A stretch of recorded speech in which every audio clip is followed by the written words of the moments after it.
With the Shang-Chi sequel already confirmed, we believe that we will learn even more about the events that took place in the mystical world that Shang-Chi inhabits. Shang-Chi and the Legend of the Ten Rings arrived in 2021 to critical and financial acclaim.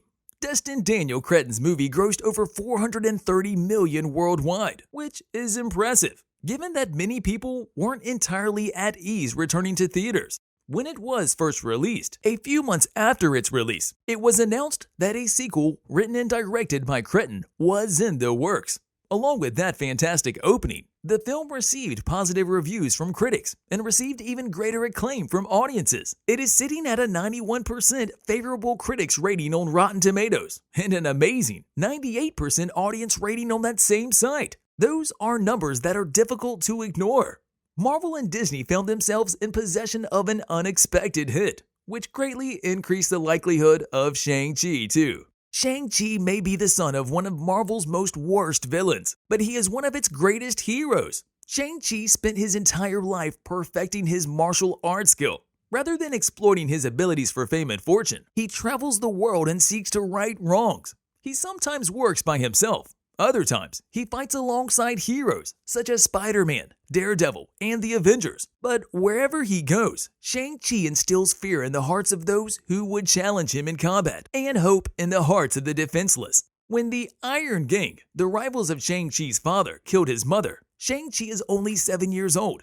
Wenwu makes Shang-Chi train in martial arts after he defeats the gang. However, he forbids his daughter from joining in Shang-Chi. Wenwu assigns his son to kill the Iron Gang boss when Shang-Chi turns 14 years old. Shang-Chi does, but afterward, he suffers from too much drama to stay with his father. He takes a new name and flees to San Francisco, the city by the bay. Shang-Chi is about to be caught up in the events.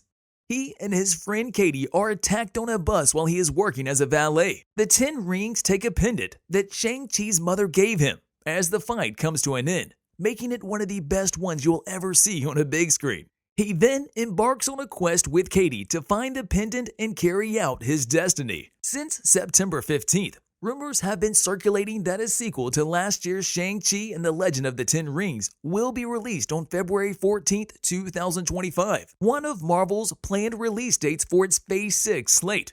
It should be highlighted that this Shang-Chi 2 release date is only a rumor, and that a lot can happen before films hit theaters. These include adjustments to the cast, script revisions, and even scheduling changes. Until these films are released, nothing is final.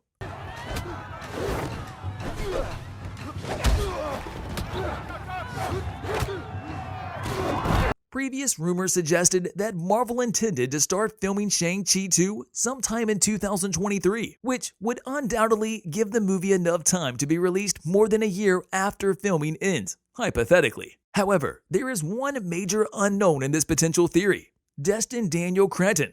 Despite exceeding all expectations in his MCU debut, the director has now been tapped to take on even bigger responsibilities by directing Avengers: The Kang Dynasty, which is set to release less than 3 months after this potential date. This responsibility would almost certainly mean that someone else will take over Shang-Chi 2. And if the films are released so close together, there's almost no way Cretton could direct back-to-back MCU theatrical debuts. It could arrive at the end of Phase 4, or as a major part of Marvel's Phase 5. In any case, the premiere will most likely be in 2024 or 2025. What will we see now that the film has been approved and Shang-Chi 2 is in the works?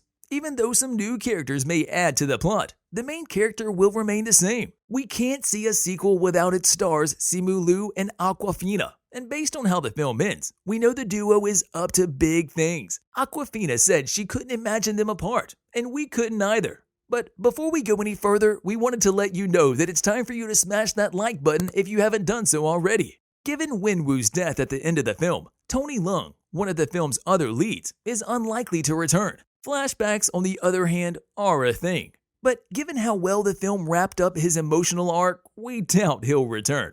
Ming'er Zhang is expected to reprise her role as Xialing, Shang-Chi's sister, who takes over her father's criminal empire at the end of the film. This could also mean that Florian Munteanu will reprise his role as Razor Fist. Ben Kingsley as Trevor Slattery was someone we thought we'd seen the last of. His arc in Shang-Chi and the Legend of the Ten Rings was never completed, so we might see him again. Whether or not the sequel returns to Ta Lo, we can only hope that it makes better use of Michelle Yeoh, a true movie star. Wong was the only other non-Shang-Chi Marvel character to appear, but it's unclear which other MCU characters might emerge in a sequel. Destin Daniel Cretton claimed that the first movie had plot points that could have grown into more substantial ones in the sequel. Again, this is all just our speculation, but in a follow-up, Xylene might be shown evolving into a mastermind of the underworld as she struggles to keep up with her brother. Xylene was supposed to be dismantling her father's evil organization, but it appears she's co-opted the Ten Rings for her nefarious purposes, which we doubt her brother will approve of. The best course of action for Marvel would be to deal with the Tournament of the Heavenly Cities, although there are many other possible directions for the Shang-Chi sequel. The interdimensional village of Ta Lo, which is only accessible to humans via a magical portal on Earth, is introduced to Shang-Chi viewers as Ta Lo. Ta Lo may not be one of the 7 heavenly cities from the comics, but Shang-Chi foreshadows other locations in the MCU, such as K'un, Lune, and Kunzi, the former of which is connected to Iron Fist. By having hidden magical cities that can only be reached with the aid of magic, Shang-Chi 2 could be a tournament film based on Marvel's Tournament of the Heavenly Cities to introduce, or at least reference, all of the 7 heavenly cities. As a result, Shang-Chi 2 would have the chance to explore several new Marvel characters, each of whom would bring a distinctive fighting style to the picture. The fight scenes starring Shang-Chi were the movie's high point, and if the sequel uses the 7 heavenly cities, they might be expanded upon. One champion from each of those cities competes in the tournaments of the heavenly cities, which takes place each time the 7 different realms come together. Those champions are referred to as the Immortal Weapons, a term familiar to viewers of Netflix's Iron Fist. Every 88 years, the 7 realms unite to form the Heart of Heaven, where the convergence of the heavenly cities takes place. Since Ta Lo and the existence of hidden cities throughout the multiverse are established in the Shang-Chi movie, the 7 capital cities will be introduced in Shang-Chi 2. Even though Shang-Chi isn't technically involved with the Tournament of the Heavenly Cities in the comics, investigating the convergence and the ascent of the Heart of Heaven in the Shang-Chi sequel may force Shang-Chi to participate in the competition. And because of this, you need to smash that subscribe button and ring that notification bell so you'll never miss any of our videos in the future. Kunlun is the city that the Iron Fist has sworn to defend, and is arguably the most well-known of Marvel's 7 capital cities of heaven. Regardless of whether it is in Lin Lai, Danny Rand, or another Iron Fist, whoever is elected to defend Kunlun turns into one of these 7 immortal weapons and is obligated to participate in the Tournament of the Heavenly Cities if it occurs while they are Iron Fist. The introduction of Iron Fist into the MCU would be necessary if Shang-Chi included the tournament in the Immortal Weapons. The Shang-Chi 2 event, known as the Tournament of the Heavenly Cities, would significantly increase the mystical component of the MCU, rather than just introducing Iron Fist. See you in the next video.